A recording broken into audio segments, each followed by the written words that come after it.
¿Alguna vez te has preguntado si hay cosas que según la Biblia nunca deberías aceptar de nadie? No todo lo que recibimos proviene de Dios, y aceptar lo incorrecto puede desviarnos de su propósito. Proverbios 4:23 nos advierte: sobre toda cosa guardada, guarda tu corazón, porque de él mana la vida. Este versículo nos recuerda que lo que permitimos en nuestras vidas moldea nuestro destino espiritual. Hoy exploraremos 9 cosas que jamás deberías recibir de nadie, según las Escrituras. Algunas de ellas pueden parecer inofensivas, pero pueden traer consecuencias profundas en tu vida y en tu relación con Dios. ¿Estás listo para descubrirlas y proteger tu corazón conforme a su palabra? La forma en que recibimos las palabras de los demás puede determinar el rumbo de nuestra vida. Desde el inicio de los tiempos, las palabras han tenido un poder transformador, para bien o para mal. La Biblia nos advierte sobre su impacto cuando dice en Proverbios 18:21: la muerte y la vida están en poder de la lengua, y el que la ama comerá de sus frutos. Sin darnos cuenta, muchas veces hemos aceptado palabras que han sembrado destrucción en nuestra mente, palabras que han torcido nuestra identidad y nos han alejado del propósito divino. Lo más peligroso es que no siempre las identificamos como dañinas. Pueden venir disfrazadas de preocupación, de buenos consejos, incluso de palabras dichas por personas que amamos, pero que sin saberlo, están repitiendo lo que el enemigo ha sembrado en sus corazones. Y así, lo que comenzó como un simple comentario se convierte en una maldición aceptada, en una mentira que termina gobernando nuestros pensamientos y afectando nuestra relación con Dios. Desde la antigüedad, Satanás ha utilizado las palabras como su arma principal. En el huerto del Edén, no golpeó a Eva, no la empujó ni la obligó a pecar. Lo único que hizo fue hablar. Génesis 3:1 nos dice que la serpiente era astuta y le preguntó: ¿con qué Dios os ha dicho, no comáis de todo árbol del huerto? En un instante, con una sola frase, plantó la semilla de la duda en el corazón de Eva. No le dijo directamente que desobedeciera, pero hizo que cuestionara la palabra de Dios. Y ese es el mismo método que sigue usando hoy. Nos hace aceptar palabras de derrota, palabras de miedo, palabras que nos alejan de la fe. Nos convence de que no somos lo suficientemente buenos, de que nunca alcanzaremos lo que Dios tiene para nosotros, de que nuestros pecados son demasiado grandes para ser perdonados. Y cuando aceptamos esas palabras, comenzamos a vivir de acuerdo con ellas. Las palabras no son solo sonidos que se desvanecen en el aire, son semillas que dan fruto con el tiempo.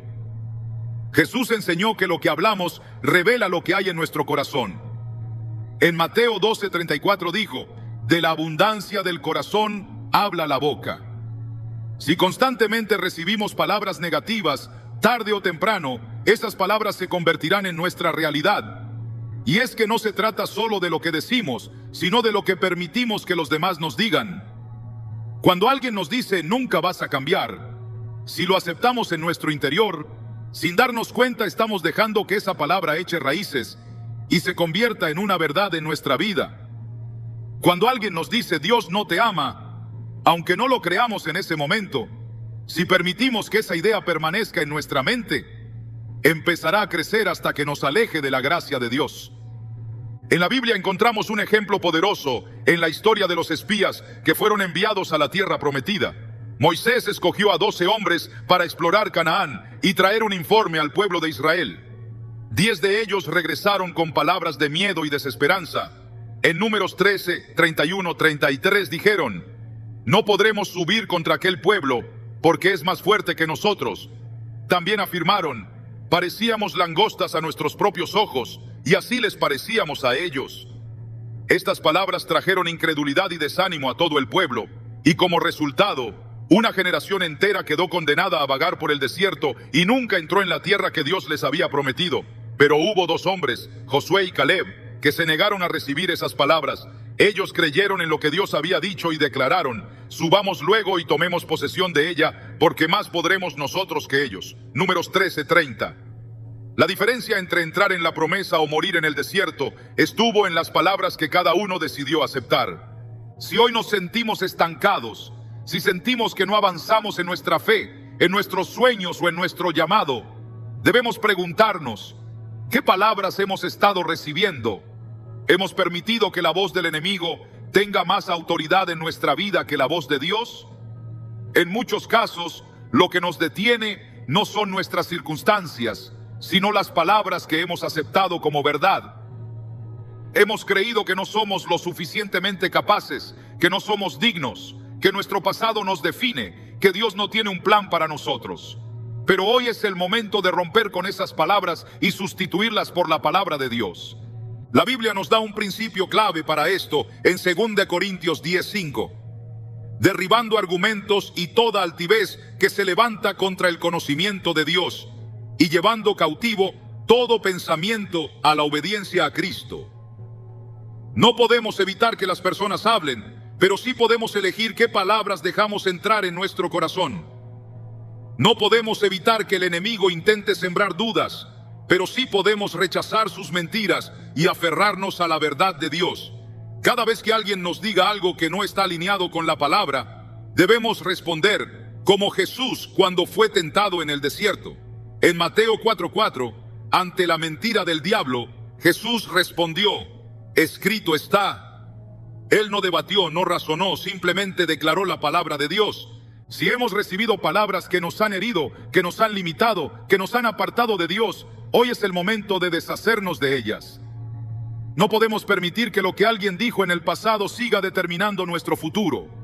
No podemos seguir cargando con palabras de derrota cuando Dios nos ha dado promesas de victoria. Isaías 55:11 nos dice, así será mi palabra que sale de mi boca. No volverá a mí vacía, sino que hará lo que yo quiero y será prosperada en aquello para lo que la envié. Si Dios ha dicho que somos más que vencedores, ¿por qué aceptar palabras que dicen lo contrario? Si Dios ha dicho que nos ama con amor eterno, ¿por qué recibir palabras que nos hacen dudar de su amor? Hoy es el día de cambiar lo que hemos estado recibiendo. Es el día de decidir que solo aceptaremos lo que Dios dice sobre nosotros. Así como Josué y Caleb rechazaron las palabras de incredulidad y caminaron en la promesa de Dios, también nosotros podemos rechazar las palabras que nos han detenido y caminar hacia el destino que Dios ha preparado. No importa cuánto tiempo hayamos vivido bajo el peso de palabras negativas, siempre podemos decidir cambiar, y esa decisión comienza con lo que permitimos que entre en nuestro corazón. No podemos controlar lo que los demás dicen, pero sí podemos controlar lo que aceptamos. No podemos evitar que haya personas que hablen con incredulidad, con miedo, con crítica, pero sí podemos elegir a quién escuchamos. En Mateo 7:24 Jesús dijo, cualquiera pues que me oye estas palabras y las hace, le compararé a un hombre prudente que edificó su casa sobre la roca. Nuestra vida es el resultado de las palabras que construimos en nuestro interior. Si edificamos sobre las palabras de Dios, seremos como una casa firme que resiste cualquier tormenta. Pero si edificamos sobre las palabras del enemigo, seremos como una casa sobre la arena, frágil y vulnerable. Es hora de cerrar la puerta a las palabras que destruyen. Es hora de reemplazar la mentira con la verdad. Es hora de declarar con fe que solo la voz de Dios tendrá autoridad en nuestra vida, porque lo que recibimos en nuestro corazón define lo que somos, y lo que somos determina el camino que tomamos.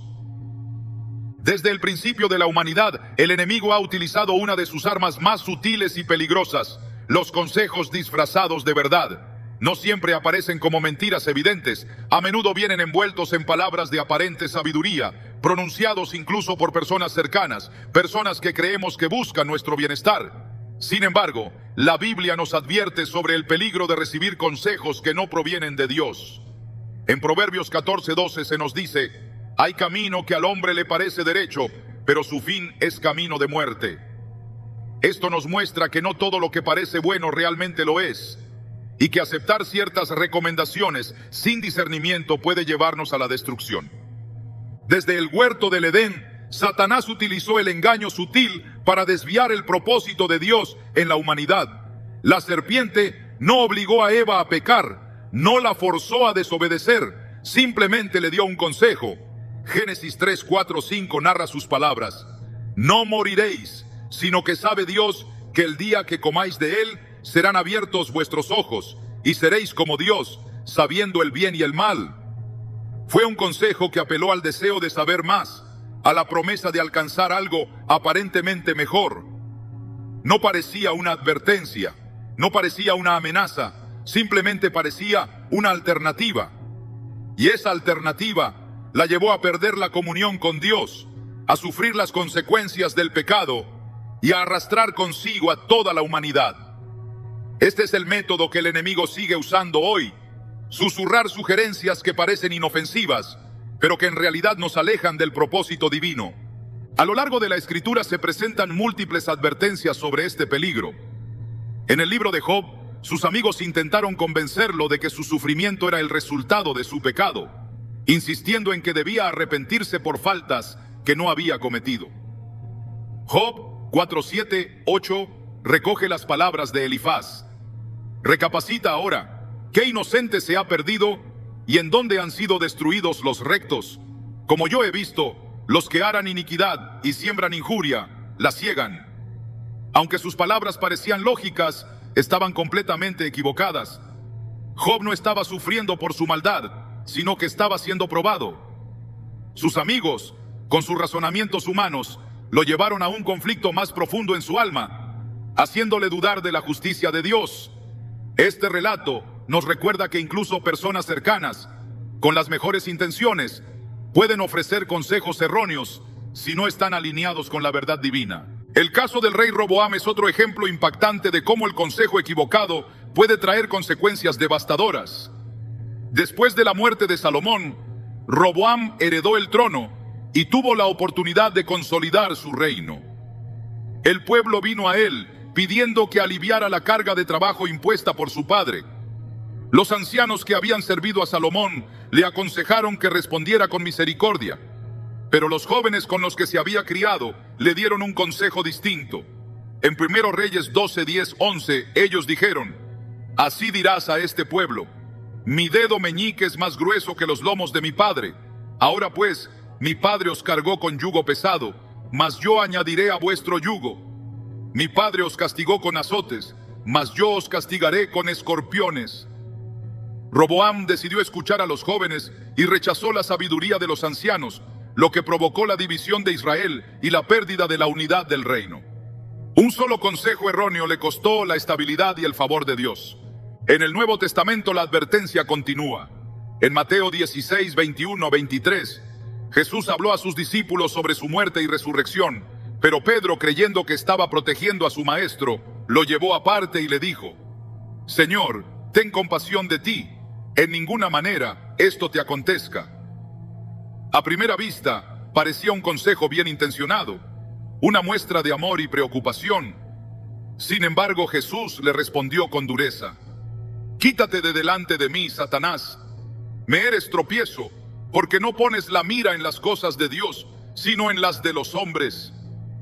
Pedro no se daba cuenta de que su consejo, aunque bien intencionado, se oponía al plan divino. Este pasaje deja en claro que no todo consejo proviene de Dios, incluso cuando viene de personas cercanas o de aquellos que nos aman. El enemigo puede utilizar a cualquiera para sembrar palabras que nos desvíen del propósito de Dios. Es por esto que en 1 Juan 4:1 se nos exhorta a probar los espíritus. Amados, no creáis a todo espíritu, sino probad los espíritus si son de Dios, porque muchos falsos profetas han salido por el mundo. No todo lo que suena bien es correcto. No todo lo que parece lógico es verdad. No todo consejo que viene con buenas intenciones está alineado con la voluntad de Dios. La Biblia también nos muestra el contraste de lo que significa recibir un consejo verdaderamente sabio. En Éxodo 18, Jetro, el suegro de Moisés, observó que él estaba sobrecargado, atendiendo los asuntos del pueblo desde la mañana hasta la noche. En lugar de criticarlo, le ofreció una solución sabia: delegar responsabilidades en otros hombres capaces y temerosos de Dios. Éxodo 18:21 recoge su consejo: escoge tú de entre todo el pueblo varones de virtud, temerosos de Dios, varones de verdad, que aborrezcan la avaricia, y ponlos sobre el pueblo por jefes de millares, de centenas, de 50 y de 10. Moisés escuchó y siguió su consejo, y esto trajo orden y eficiencia al liderazgo de Israel. El contraste entre estos relatos es evidente. Mientras que Roboam escuchó un consejo impulsado por el orgullo y la falta de sabiduría, Moisés recibió instrucción de alguien que temía a Dios y que buscaba el bienestar del pueblo. Mientras que Pedro intentó disuadir a Jesús de su propósito sin comprender el plan divino, Jetro habló con discernimiento y sabiduría. La clave está en la fuente del consejo. Para discernir si un consejo es de Dios o no, la Biblia nos da una guía clara. Santiago 3:17 nos dice: pero la sabiduría que es de lo alto es primeramente pura, después pacífica, amable, benigna, llena de misericordia y de buenos frutos, sin incertidumbre ni hipocresía. Un consejo que proviene de Dios siempre traerá paz, alineación con su palabra y un propósito claro. En cambio, un consejo que siembra miedo, duda, orgullo o desesperanza no viene de él. Cuando recibimos un consejo, debemos hacer lo que hizo Daniel en Babilonia. Ante el decreto del rey que amenazaba su vida y la de sus compañeros, Daniel no reaccionó con temor ni aceptó el destino impuesto. En Daniel 2:17-18 se nos dice que fue a su casa, buscó a sus amigos y oraron juntos pidiendo la misericordia de Dios para obtener revelación. Él no se apresuró a actuar, sino que buscó la dirección de Dios antes de tomar una decisión. La vida está llena de voces. La sociedad, los amigos, la familia, incluso nuestras propias emociones intentarán guiarnos. Pero solo hay una voz que nunca falla, una voz que nos lleva a la verdad y nos guarda del error. Jesús dijo en Juan 10:27, mis ovejas oyen mi voz, y yo las conozco y me siguen. Aceptar consejos sin discernimiento puede llevarnos lejos del propósito de Dios. Pero cuando aprendemos a probar cada palabra, a buscar la dirección divina antes de actuar, nos aseguramos de caminar en el camino correcto. Es una decisión diaria. Cada día se presentan palabras que intentarán dirigir nuestro rumbo. Pero la pregunta es, ¿quién está hablando? ¿Quién está guiando? ¿Quién tiene la autoridad en nuestro corazón? La respuesta a estas preguntas determinará si caminamos en la verdad de Dios o en la confusión del mundo. Desde el principio de los tiempos, el engaño ha sido una de las armas más sutiles del enemigo. No siempre se presenta de forma evidente ni con una apariencia amenazante. A menudo llega disfrazado de oportunidad, envuelto en lo que parece una bendición, pero que en realidad es una trampa diseñada para desviar a los hijos de Dios de su propósito.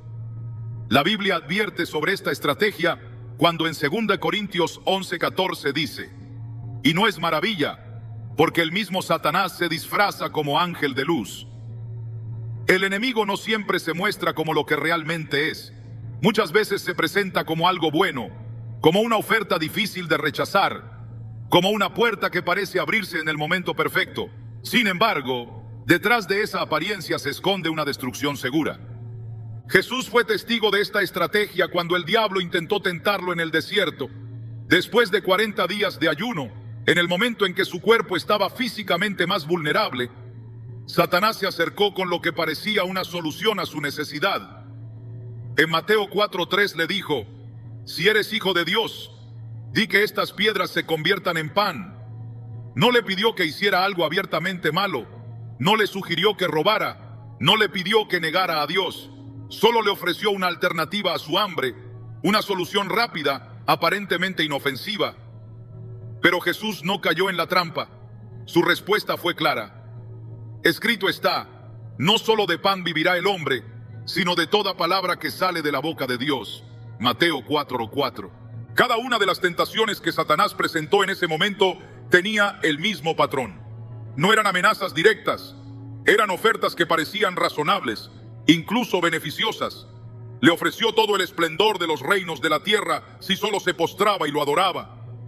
Le sugirió que demostrara su poder, lanzándose desde el pináculo del templo para que los ángeles lo rescataran. Ninguna de estas propuestas parecía maligna a simple vista. Sin embargo, cada una de ellas implicaba desobedecer a Dios y aceptar una solución fuera de su voluntad. La respuesta de Jesús en cada ocasión fue la misma. La palabra de Dios prevalece sobre cualquier oferta, por atractiva que parezca. Las Escrituras muestran cómo estas ofertas han sido utilizadas para desviar a muchos. En el libro de Génesis, cuando Abraham y Sara recibieron la promesa de que tendrían un hijo, el tiempo pasó y la espera se hizo difícil. En ese momento, Sara ideó una alternativa que parecía lógica. Si Dios no les daba descendencia, podrían hacerlo por su cuenta a través de Agar, su sierva. En Génesis 16:2, Sara le dijo a Abraham: te ruego que te llegues a mi sierva, quizás tendré hijos de ella. No parecía una idea descabellada. La sociedad de aquella época lo permitía e incluso podía considerarse una solución práctica. Pero era una alternativa fuera del plan de Dios. Esa decisión trajo consecuencias que perduraron por generaciones. En lugar de traer paz, trajo división. En lugar de traer bendición, trajo conflicto. Esta historia se repite una y otra vez a lo largo de la Biblia. Cada vez que alguien decidió aceptar una solución fuera de la voluntad de Dios, las consecuencias fueron inevitables. En el libro de Josué, después de la victoria en Jericó, el pueblo de Israel recibió instrucciones claras de no tomar nada del anatema. Sin embargo, Acán vio un manto babilónico, plata y oro, y decidió tomarlos para sí. En Josué 7:21 confesó: vi entre los despojos un manto babilónico muy bueno, y 200 siclos de plata, y un lingote de oro de 50 siclos, lo cual codicié y tomé. Lo que parecía un simple botín de guerra terminó trayendo juicio sobre él y su familia. No todo lo que se presenta como oportunidad proviene de Dios. La historia de Balaam es otro ejemplo claro de cómo el enemigo usa ofertas atractivas para desviar a los siervos de Dios. Balac, rey de Moab, le ofreció riquezas para que maldijera a Israel. Aunque en un principio Balaam consultó a Dios y recibió la instrucción de no ir, la insistencia de Balac y la promesa de mayores recompensas lo hicieron dudar. En Números 22:19, Balaam pidió quedarse una noche más para ver si Dios cambiaba de opinión. No necesitaba pedir más confirmación, pues ya había recibido una respuesta clara. Sin embargo, el deseo de lo que Balac le ofrecía nubló su discernimiento. El Nuevo Testamento también muestra advertencias sobre este tipo de engaños. En 1 Juan 2:16 se nos dice: porque todo lo que hay en el mundo, los deseos de la carne, los deseos de los ojos y la vanagloria de la vida, no proviene del Padre, sino del mundo. La táctica del enemigo sigue siendo la misma. Usa la avaricia, el deseo de reconocimiento y la búsqueda de soluciones inmediatas para alejarnos de la voluntad de Dios. En Hechos 8, Simón el mago vio el poder del Espíritu Santo y ofreció dinero a los apóstoles para recibir ese mismo poder. Su intención no era seguir a Dios con un corazón sincero, sino adquirir algo que pudiera usar para su propio beneficio. Pedro le respondió con severidad en Hechos 8:20: tu dinero perezca contigo, porque has pensado que el don de Dios se obtiene con dinero. Aceptar lo que parece una bendición sin discernir su origen puede traer consecuencias irreversibles. Judas Iscariote aceptó 30 piezas de plata como pago por entregar a Jesús. En Mateo 26:15 preguntó: ¿qué me queréis dar? Y yo os lo entregaré. Para él, esa cantidad de dinero parecía una oferta que no podía rechazar. Sin embargo, cuando comprendió el peso de su decisión, intentó devolver el dinero, pero ya era demasiado tarde. En Mateo 27:5, su desesperación lo llevó a un final trágico. El discernimiento es esencial para evitar caer en estas trampas. La Biblia enseña que Dios no es un Dios de confusión, sino de paz. Si algo parece demasiado bueno para ser verdad, si genera inquietud o requiere comprometer principios, es una señal clara de que no proviene de Él. En Santiago 1:17 se nos dice: toda buena dádiva y todo don perfecto desciende de lo alto, del Padre de las luces, en el cual no hay mudanza ni sombra de variación. Lo que Dios da es bueno, no tiene doble intención, no viene acompañado de confusión ni de un precio oculto. Las Escrituras muestran el contraste entre quienes aceptan lo que el mundo ofrece y quienes esperan en Dios. En Daniel 1, cuando Daniel y sus compañeros fueron llevados a Babilonia, se les ofreció comida y vino del rey. Para muchos, esto habría parecido un privilegio, una oportunidad de asegurarse un lugar de honor en el palacio. Sin embargo, Daniel decidió no contaminarse con lo que se le ofrecía. En Daniel 1:8 se registra su decisión. Daniel propuso en su corazón no contaminarse con la porción de la comida del rey, ni con el vino que él bebía. Eligió confiar en Dios en lugar de aceptar lo que parecía una bendición, y Dios lo honró por su fidelidad. No todo lo que se presenta como una oportunidad viene de Dios.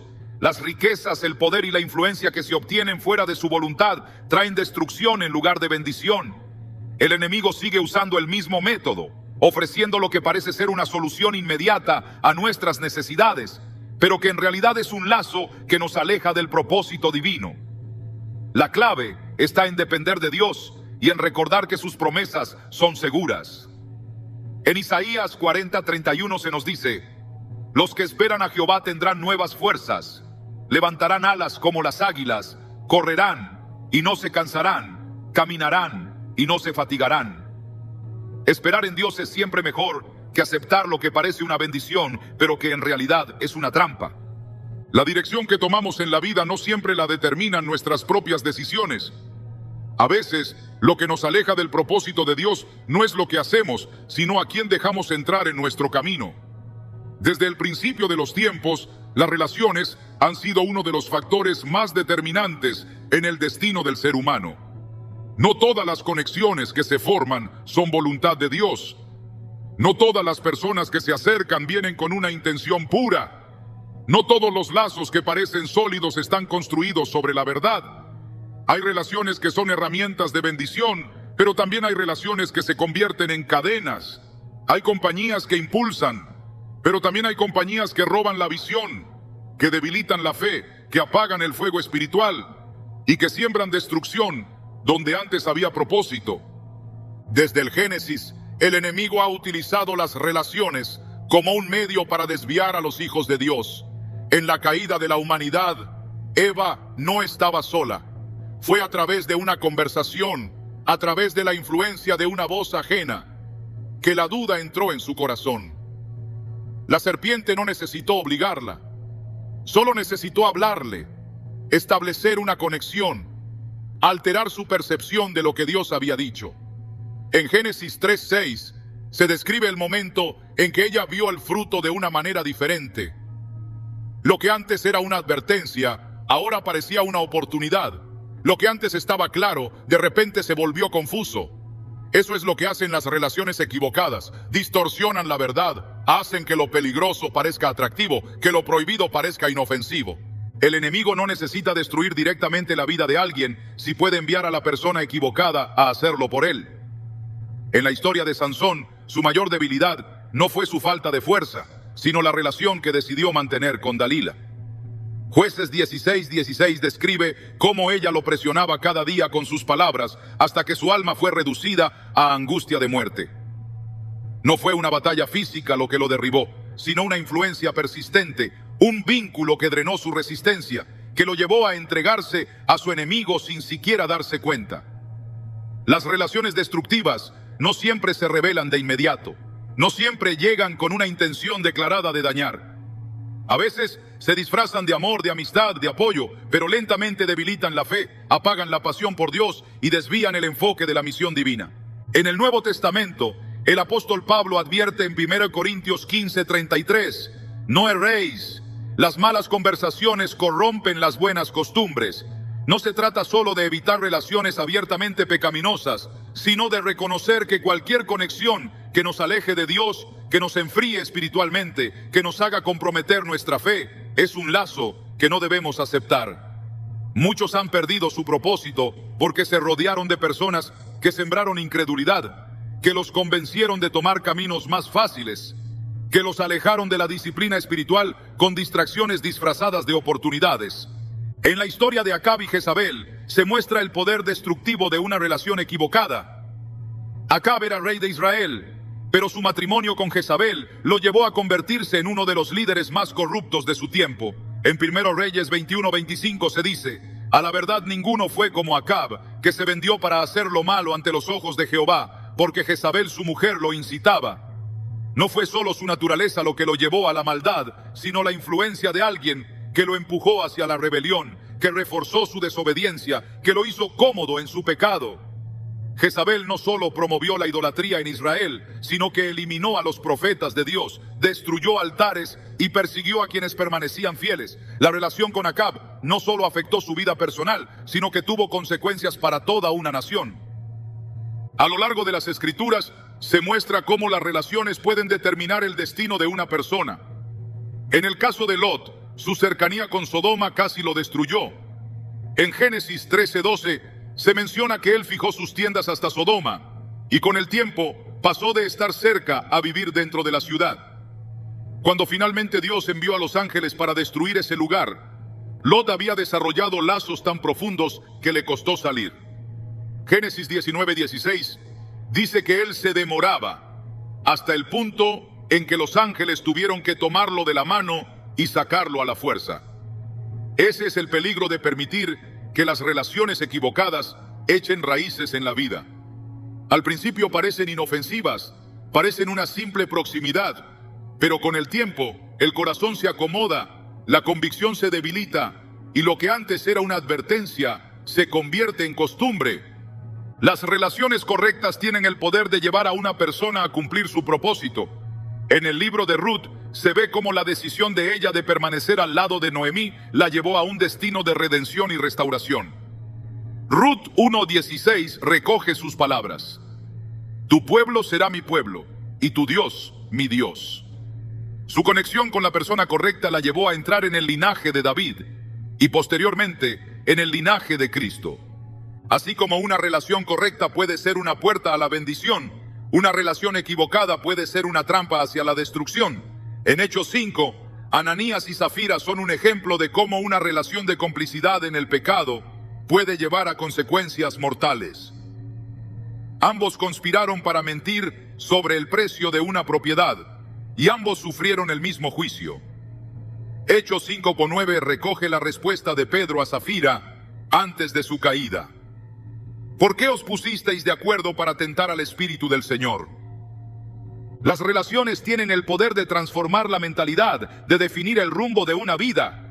En el libro de Proverbios se repite constantemente la advertencia sobre con quién asociarse. Proverbios 13:20 dice: El que anda con sabios, sabio será, mas el que se junta con necios será quebrantado. En cada generación, este principio ha demostrado ser cierto. Quien se rodea de aquellos que buscan a Dios crece en fe, en sabiduría, en discernimiento. Quien se rodea de los que menosprecian la verdad, eventualmente adopta su manera de pensar, su estilo de vida, su falta de temor a Dios. En los evangelios Jesús modeló la importancia de escoger bien las relaciones. Aunque predicaba a multitudes, eligió a 12 para caminar con él. Y dentro de esos 12, tuvo un círculo aún más cercano con Pedro, Juan y Jacobo. No todos los que se acercaron a él fueron recibidos con la misma confianza. En Juan 2:24 se dice: Pero Jesús mismo no se fiaba de ellos, porque conocía a todos. Su discernimiento le permitió identificar quién estaba realmente comprometido con la verdad y quién tenía intenciones ocultas. La manera en que se eligen las relaciones determina la calidad del crecimiento espiritual. Quienes rodean una vida influyen en su destino, ya sea para afirmarlo en la verdad o para desviarlo con distracciones sutiles. No todas las compañías son sanas. No todas las conexiones son beneficiosas.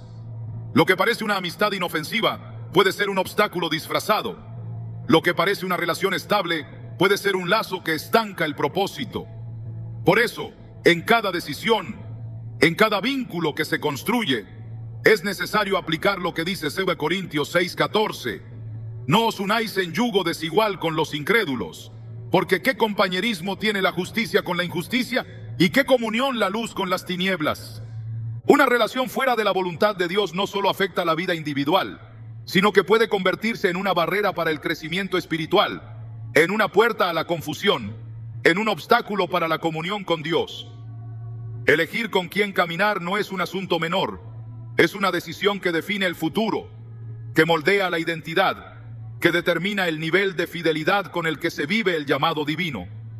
Desde el principio la humanidad ha cargado con pesos que Dios nunca les pidió llevar. Desde el Edén, cuando Adán y Eva pecaron, la vergüenza y el temor se convirtieron en una carga sobre sus hombros.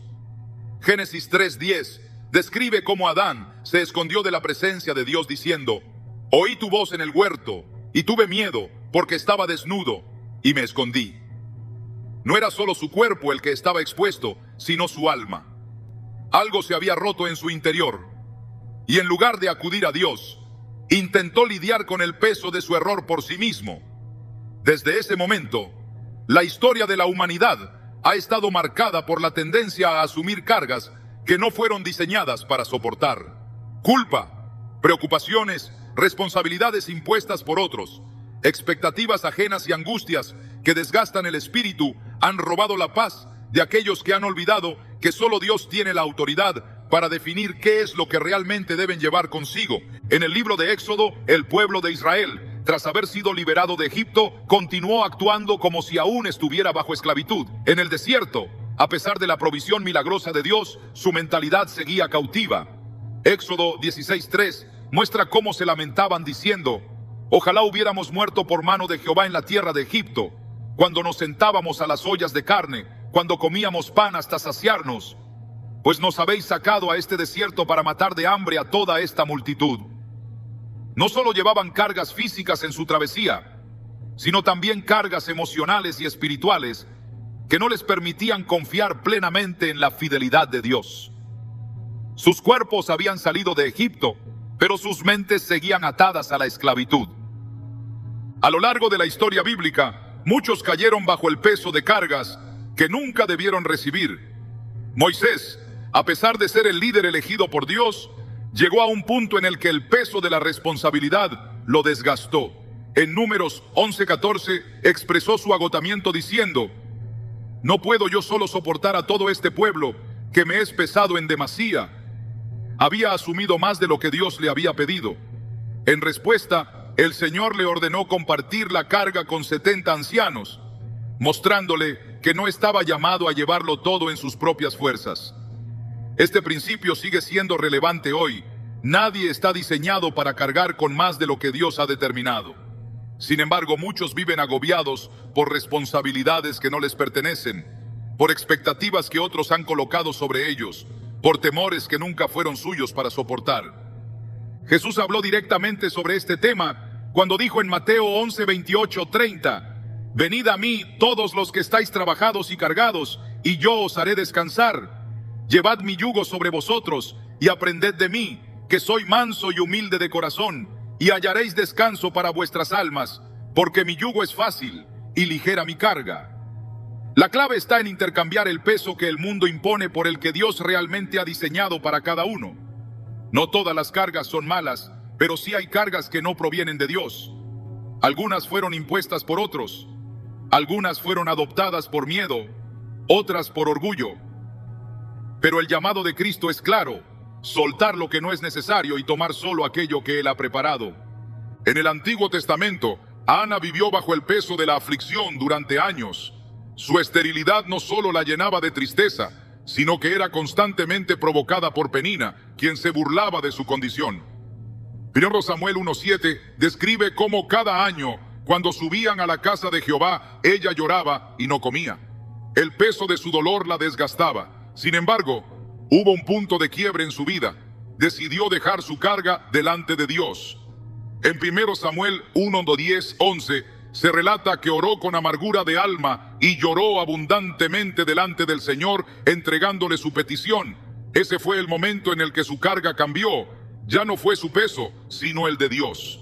El rey David entendió este principio. A lo largo de su vida enfrentó persecuciones, traiciones y momentos de gran angustia. Pero en lugar de llevar ese peso en sus propias fuerzas, escribió en el Salmo 55:22: echa sobre Jehová tu carga, y él te sustentará. No dejará para siempre caído al justo. Esta es la diferencia entre quienes son consumidos por el peso de la vida y quienes logran avanzar en la paz de Dios. Saber en qué manos depositar cada peso. Las Escrituras también muestran lo que ocurre cuando alguien acepta una carga que no debía recibir. Caín, después de haber matado a su hermano Abel, no solo enfrentó el castigo divino, sino que también asumió una carga que lo llevó a la desesperación. En Génesis 4:13 dijo: grande es mi castigo para ser soportado. No se trataba solo del juicio de Dios, sino del peso de su culpa, de su incapacidad de lidiar con las consecuencias de su pecado. En lugar de arrepentirse, permitió que esa carga lo definiera, lo aislara y lo apartara aún más de la presencia de Dios.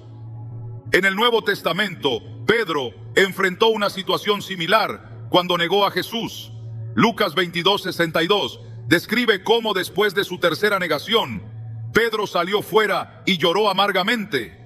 En ese momento, la carga de su traición pesaba sobre él, pero la diferencia con Caín fue que Pedro no permitió que esa carga lo destruyera. En lugar de esconderse, esperó en la restauración del Señor. En Juan 21 Jesús lo confrontó, pero no para cargarlo aún más con su error, sino para liberarlo de su culpa y reafirmar su llamado. Pablo también habló sobre el peligro de aceptar cargas innecesarias. En Gálatas 5:1 exhortó: estad pues firmes en la libertad con que Cristo nos hizo libres, y no estéis otra vez sujetos al yugo de esclavitud. Muchos han sido liberados, pero siguen viviendo como si estuvieran atados. Siguen llevando el peso de su pasado, siguen permitiendo que la opinión de los demás determine su identidad, siguen luchando con cargas que Dios ya les pidió que dejaran. El profeta Isaías describió proféticamente el sacrificio de Cristo con estas palabras en Isaías 53:4. Ciertamente llevó él nuestras enfermedades y sufrió nuestros dolores. No hay carga que Jesús no haya llevado ya en la cruz, no hay peso demasiado grande que él no pueda aliviar. Pero la clave está en soltar lo que no fue diseñado para ser llevado.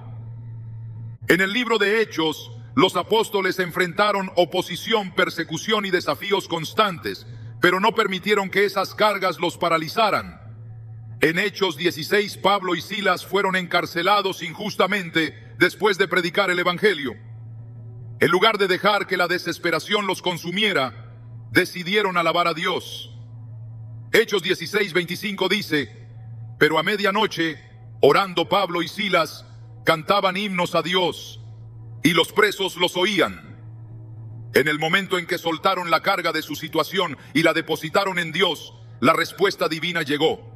Un terremoto sacudió la prisión, las puertas se abrieron y las cadenas se rompieron. Las cargas nunca desaparecen por sí solas, o se llevan en las propias fuerzas hasta que desgastan el alma, o se entregan a Dios, quien tiene la capacidad de transformarlas en testimonio. La diferencia entre caminar en paz o vivir en angustia no está en la ausencia de dificultades, sino en la decisión de a quién se le entregan. Cuando Jesús dijo en Juan 14:27, la paz os dejo, mi paz os doy, yo no os la doy como el mundo la da, estaba estableciendo una verdad eterna. La paz de Dios solo llega cuando se aprende a soltar. No hay razón para seguir sosteniendo lo que Dios ya pidió que se dejara ir. No hay necesidad de cargar lo que fue diseñado para ser entregado. Lo que define la libertad de un creyente no es la ausencia de pruebas, sino la confianza de que cada carga ha sido depositada en las manos correctas. Desde el principio, la estrategia del enemigo ha sido sembrar dudas, distorsionar la verdad y ofrecer una versión alterada de la realidad. Su ataque no siempre es visible ni evidente, no siempre llega en forma de amenaza directa. A menudo se infiltra en el pensamiento, toma forma en creencias que parecen inofensivas, ideas que, sin ser cuestionadas, se arraigan en el corazón y comienzan a moldear la percepción de la vida, de Dios y del propósito. Desde el huerto del Edén, esta ha sido su táctica. No obligó a Eva a desobedecer, solo introdujo una pregunta. ¿Con qué Dios os ha dicho? Génesis 3:1. Fue suficiente para que la incertidumbre se abriera camino, para que lo que antes era claro comenzara a parecer relativo. Esa es la esencia de las creencias que debilitan la fe. No siempre niegan directamente a Dios, pero alteran sutilmente su palabra, generan confusión, diluyen la verdad y llevan a la autosuficiencia en lugar de la dependencia de Dios. A lo largo de las Escrituras se repiten advertencias sobre el peligro de recibir enseñanzas erróneas, de permitir que ideologías contrarias a la verdad de Dios tomen lugar en la mente. En Colosenses 2:8 se da una advertencia clara: mirad que nadie os engañe por medio de filosofías y huecas sutilezas, según las tradiciones de los hombres, conforme a los rudimentos del mundo, y no según Cristo. No todas las ideas que parecen lógicas son correctas. No todas las afirmaciones que suenan razonables están alineadas con la voluntad de Dios. Una verdad diluida deja de ser verdad. Una mentira revestida de piedad sigue siendo una mentira. El pueblo de Israel cayó repetidamente en este error. En el desierto, después de haber visto milagros, después de haber experimentado la mano de Dios dividiendo el mar rojo, después de haber recibido el maná del cielo, aún se aferraron a creencias equivocadas. En Éxodo 32, mientras Moisés estaba en el monte recibiendo las tablas de la ley, el pueblo decidió hacer un becerro de oro y proclamar: Israel, estos son tus dioses que te sacaron de la tierra de Egipto. Éxodo 32:4. No rechazaron directamente a Dios, pero tergiversaron su imagen. No negaron haber sido liberados, pero atribuyeron la gloria a algo fabricado por manos humanas. En la historia de los profetas, este patrón se repitió. En los tiempos de Elías, el pueblo ya no distinguía la diferencia entre la adoración a Dios y la idolatría a Baal. En 1 Reyes 18:21, Elías les confrontó diciendo: ¿hasta cuándo claudicaréis entre dos pensamientos? Si Jehová es Dios, seguidle, y si Baal, id en pos de él. Habían aceptado una mezcla, habían incorporado conceptos extraños en su fe, habían permitido que ideas ajenas alteraran su relación con Dios. No dejaron de creer en él, pero su fe estaba contaminada. En el Nuevo Testamento, Jesús enfrentó esta misma lucha. En Mateo 15:6-9, reprendió a los fariseos por aferrarse más a sus tradiciones que a la verdad de Dios, citando a Isaías: este pueblo de labios me honra, mas su corazón está lejos de mí, pues en vano me honran, enseñando como doctrinas mandamientos de hombres. Habían transformado la fe en una serie de reglas externas, habían reducido la relación con Dios a prácticas vacías. Sus creencias estaban fundamentadas en interpretaciones humanas, no en la revelación divina. El apóstol Pablo también combatió este problema en las iglesias nacientes. En Gálatas 1:6-7 expresó su asombro ante la rapidez con la que algunos se alejaban de la verdad. Estoy maravillado de que tan pronto os hayáis alejado del que os llamó por la gracia de Cristo para seguir un evangelio diferente. No era un evangelio abiertamente opuesto, sino una versión distorsionada, un mensaje alterado, una fe contaminada con ideas que debilitaban la obra de Cristo. La historia de los primeros cristianos está llena de advertencias contra aceptar creencias erróneas. En 2 Timoteo 4:3-4, Pablo profetizó sobre un tiempo en el que la gente no soportará la sana doctrina, sino que teniendo comezón de oír, se amontonarán maestros conforme a sus propias concupiscencias, y apartarán de la verdad el oído, y se volverán a las fábulas. No sería un abandono repentino de la fe, sino un deslizamiento progresivo, una sustitución lenta de la verdad por versiones más cómodas, más atractivas, más adaptadas a los deseos humanos. Las escrituras son claras en cuanto a que el enemigo trabaja activamente para sembrar estas creencias. En 2 Corintios 11:3, Pablo advirtió: pero temo que como la serpiente con su astucia engañó a Eva, vuestros sentidos sean de alguna manera extraviados de la sincera fidelidad a Cristo. Su táctica sigue siendo la misma: cambiar ligeramente la verdad, hacer que parezca razonable dudar, introducir ideas que poco a poco alejan a la persona de la dependencia total en Dios. En la parábola del sembrador, Jesús explicó cómo diferentes tipos de terreno representan las respuestas del corazón humano a la palabra de Dios. En Mateo 13:22 habló de la semilla que cayó entre espinos y dijo: este es el que oye la palabra, pero el afán de este siglo y el engaño de las riquezas ahogan la palabra y se hace infructuosa. No se trataba de un rechazo directo a Dios, sino de permitir que otras creencias, preocupaciones y valores mundanos tomaran prioridad, hasta el punto de hacer que la fe quedara sin fruto. La batalla contra las creencias que debilitan la fe no es solo una cuestión de conocimiento intelectual.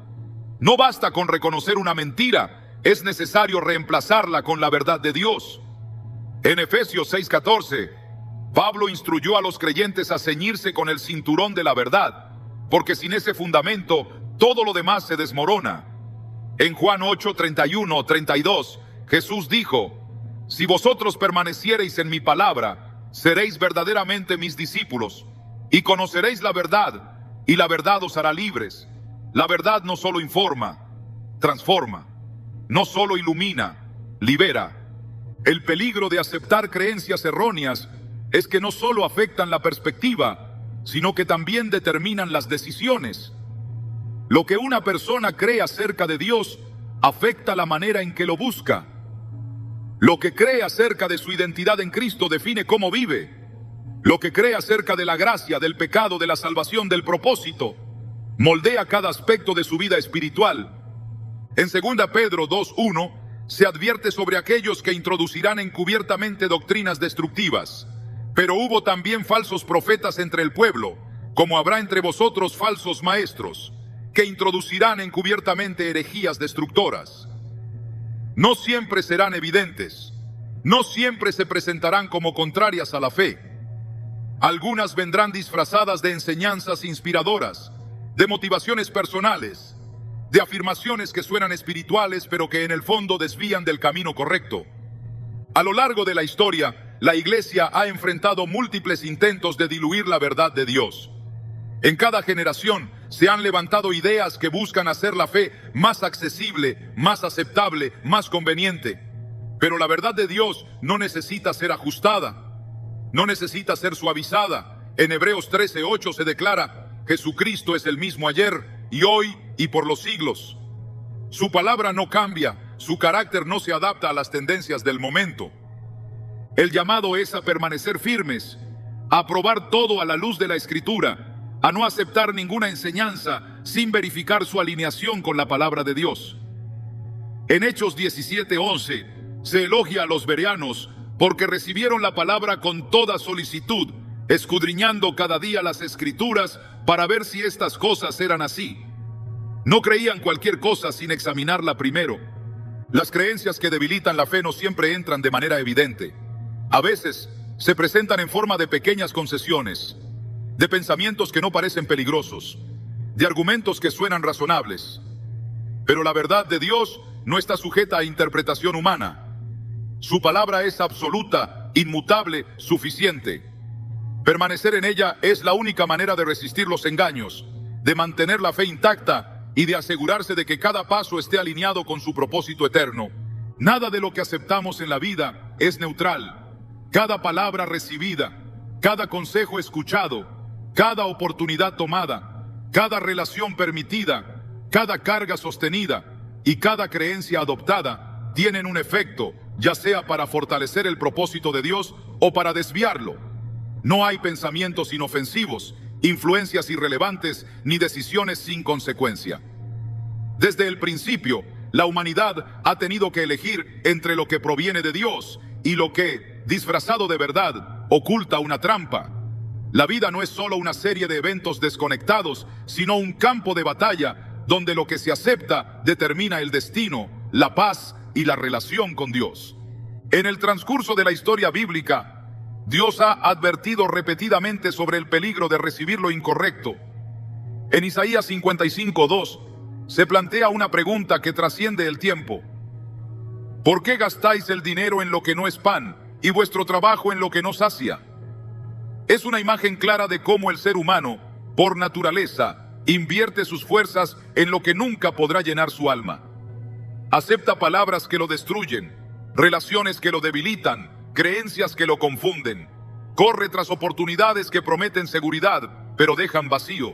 Se aferra a cargas que no le corresponden, pensando que es su deber llevarlas.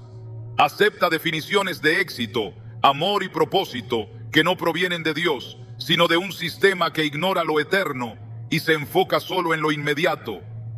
Las Escrituras revelan que el problema de recibir lo incorrecto no es solo una cuestión de falta de discernimiento, sino de identidad. En Juan 1:12 se afirma: mas a todos los que le recibieron, a los que creen en su nombre, les dio potestad de ser hechos hijos de Dios. La clave está en lo que se recibe. No todo debe ser aceptado, no todo debe ser permitido, pero hay algo que sí transforma cuando se recibe correctamente: la identidad en Cristo. Una identidad firmemente establecida en Dios rechaza lo que es falso porque reconoce lo verdadero.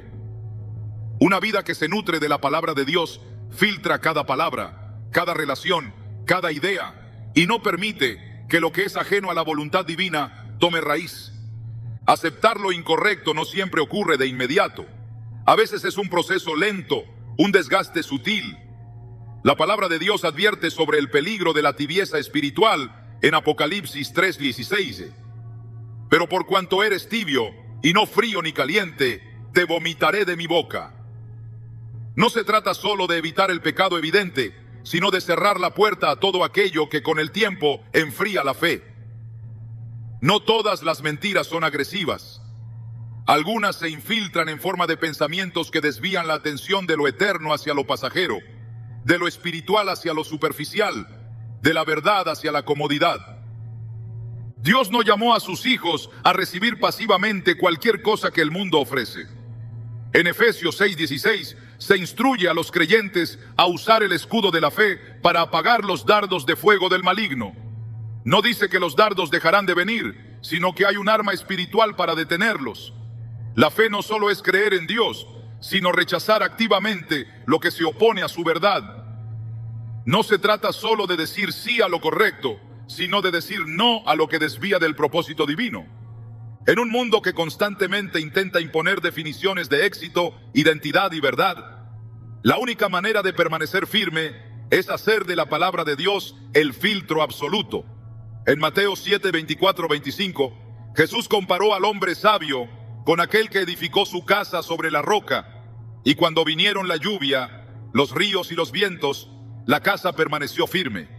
La roca no es solo conocer la verdad, sino vivir anclado en ella, sin permitir que nada la reemplace, sin aceptar lo que promete estabilidad, pero que, en el momento de la prueba, se desmorona.